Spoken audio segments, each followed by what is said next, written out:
What's happening, guys? Happy New Year and welcome to another video.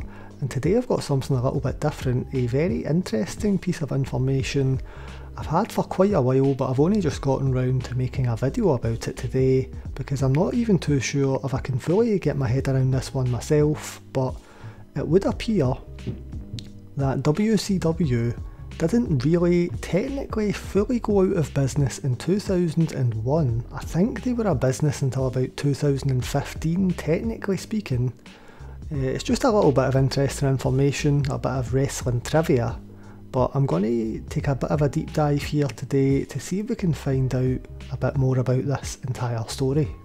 So I'm on Reddit right now, squared circle. I've got a few different tabs open, as you can see, and basically, as far as the best of my understanding goes here, is that when WCW was purchased by the WWF in 2001, WWF didn't fully purchase the entire thing. They basically purchased the video libraries from WCW.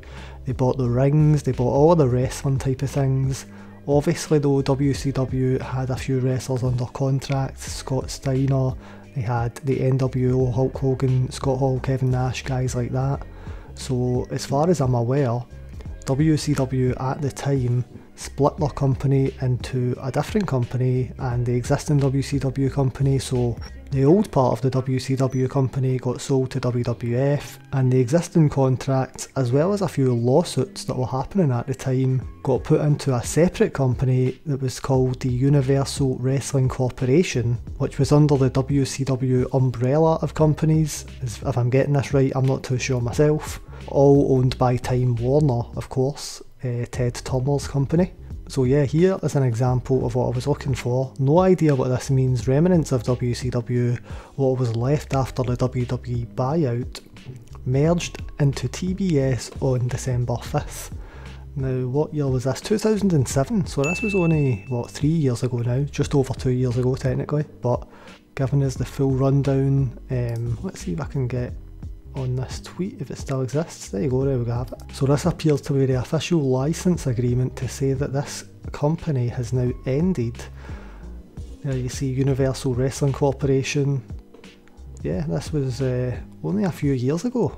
Crazy to think about. I mean, it makes you wonder if what would have happened at the time if WCW, now known as the Universal Wrestling Corporation, decided to continue on with the business and maybe start a smaller company with the people that were still technically under contract, Goldberg, guys like that, the people that never went over to WWF during the invasion angle.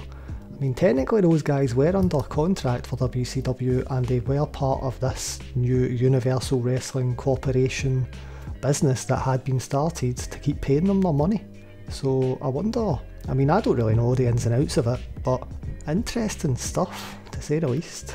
But yeah, that is quite an interesting piece of wrestling trivia. You don't really see that one covered all that often, so I thought I would bring that one to YouTube. I've seen it on a few different subreddit threads, but I thought that one would be an interesting piece of trivia for New Year's Day.